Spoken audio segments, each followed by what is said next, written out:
Hello, and welcome to the Atlantic Symposium Speaker Series. Today, we are going to be talking with Jennifer Stone, who is a licensed acupuncturist who has a special focus in research. And so, Jen, welcome. Thank you. Thank you for having me. The first thing that I want to do is start with who you are. So if you could give a quick bio, we'll just start there. Well, my name is Jennifer Stone, and I've been practicing acupuncture for over 30 years in the state of Indiana. I have been bitten by the bug of research, and about 15 years ago, had an opportunity to participate in an animal study where I was able to insert needles into lab rats and watch for changes in their brain. And we saw some incredible changes that told us that the acupuncture that we were delivering on the rats was changing the ability for the brain to regulate anxiety. So I found that incredibly fascinating. And ever since then, I've turned myself into a researcher.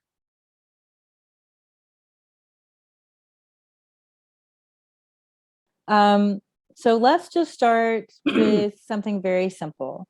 You see the words research literacy thrown out in much the same manner that you see literacy of all different kinds that are thrown out. What does research literacy mean? Research literacy is the ability to understand research when you see it, when you read it, the ability to know where to find valid sources, the ability to read the research and then describe it to somebody else.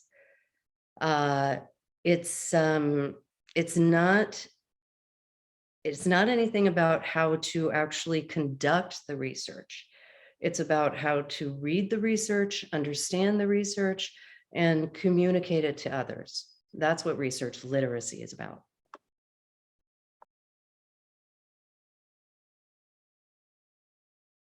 Second question. What constitutes valid research?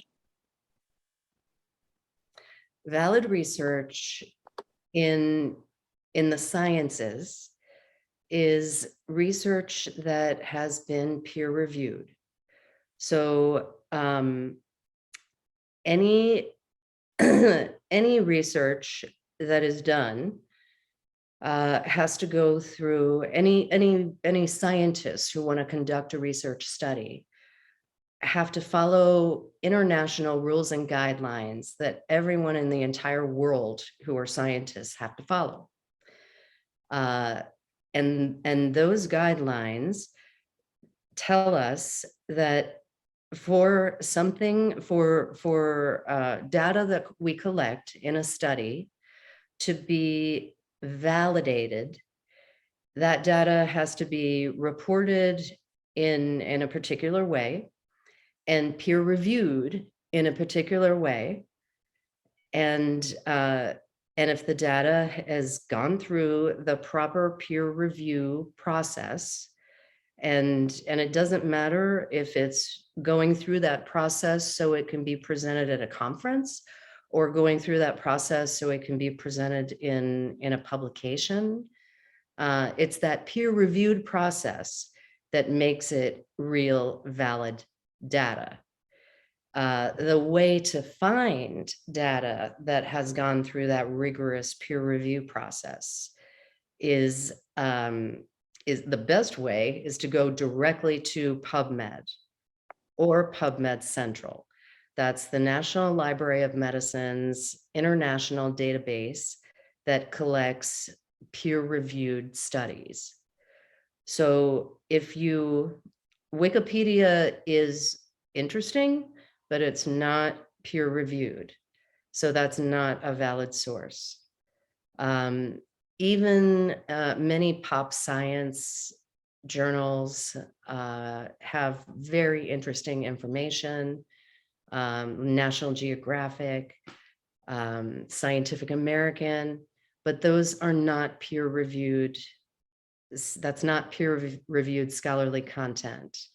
Very often those articles are written by staff members and paid people. That's another interesting thing about real valid research. The scientists are not paid to write the paper and publish the paper.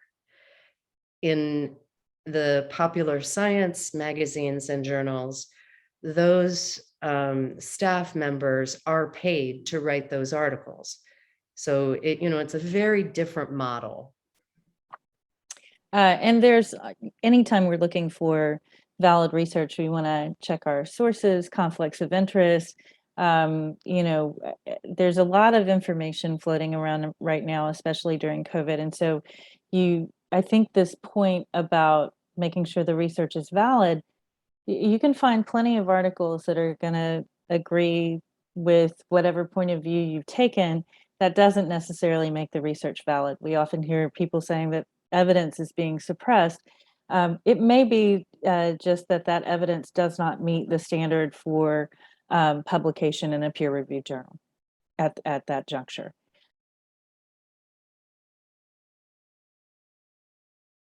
Okay, last question. We have a ton of students out there who really do want to be involved in research. In our schools, I know we did some, we didn't do a whole lot in the master's program. We did more in the doctoral program. In fact, we were encouraged not only to learn to read it and to report it, but also to put different studies together.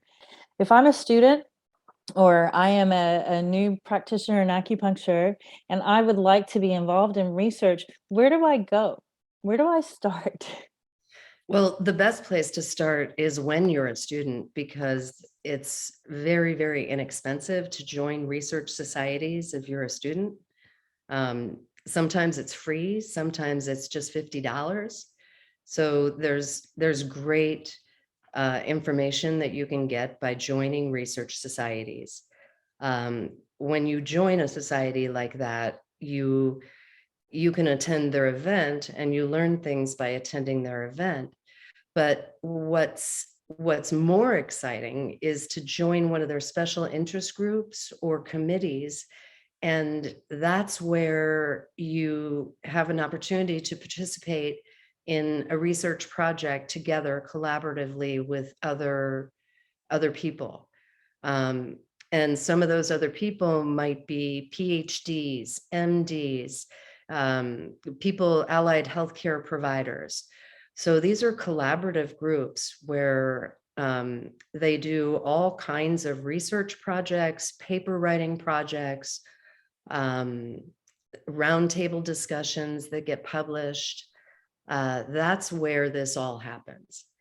So some of the societies that acupuncturists can join are Society of Acupuncture Research, Society of Integrative Oncology. This weekend, there's a wonderful conference happening, a group called I Am For Us, and it's integrative medicine for the underserved. But I saw a lot of acupuncturists presenting good research that they had collected in groups with other people. And that's where it starts.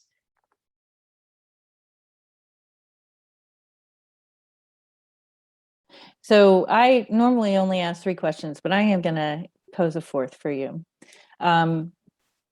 What is the importance of research in advocacy?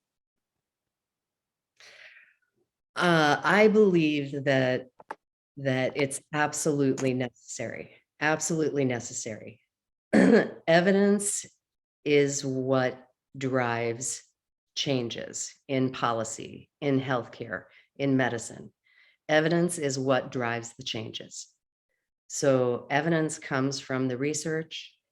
That's the only thing that drives the changes. So if we are if we are entering into this world of grassroots advocacy, and I've been in this world of grassroots advocacy for a long time, but as a profession, if we're entering into this world, we need to back up what we say. We need to back up everything that we say with data. So when we That's it. say that acupuncture works, we need to back it up with data. When we say that we have, a certain number of acupuncturists treating in a certain way, we need to back that up with data. Everything is backed up with data. That is absolutely correct. Jen and I just had a meeting earlier with a congressional office, and they're looking for data that is measured that they can use, right? And they're not going to make a move without it. We can't just walk in and say acupuncture works. Take our word for it. So I know as somebody who is a 25-year veteran of federal legislative efforts, it doesn't matter what the field is, but especially in healthcare, you don't get anywhere without data. So, and good data. It has to be very good data. So these are things that Jenna is going to be presenting at the Atlantic Symposium. We are so excited to have you. And she won't be alone. She's bringing some friends, specifically from the Society of Integrative Oncology, I believe, who will be presenting, and we'll talk to them soon, but they'll be presenting a new paper that has to do with what the business viability of acupuncture in integrative oncology settings is, which I think is going to be very important for people to know. If you are a student of acupuncture, if you are a practitioner of acupuncture, recognize that the advocacy of this requires that we be putting forth really good information, but also join this effort because I mean, I'm not going to lie, studying for a master's in public health, I've had to do a lot of research.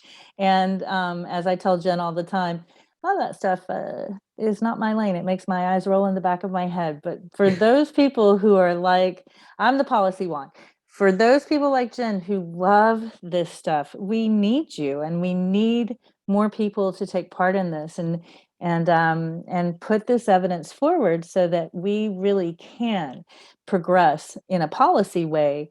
And if we do that, then we're spreading this medicine around the globe. That's what we need to be doing. So thank you, madam. I appreciate you being here and look forward to seeing you soon.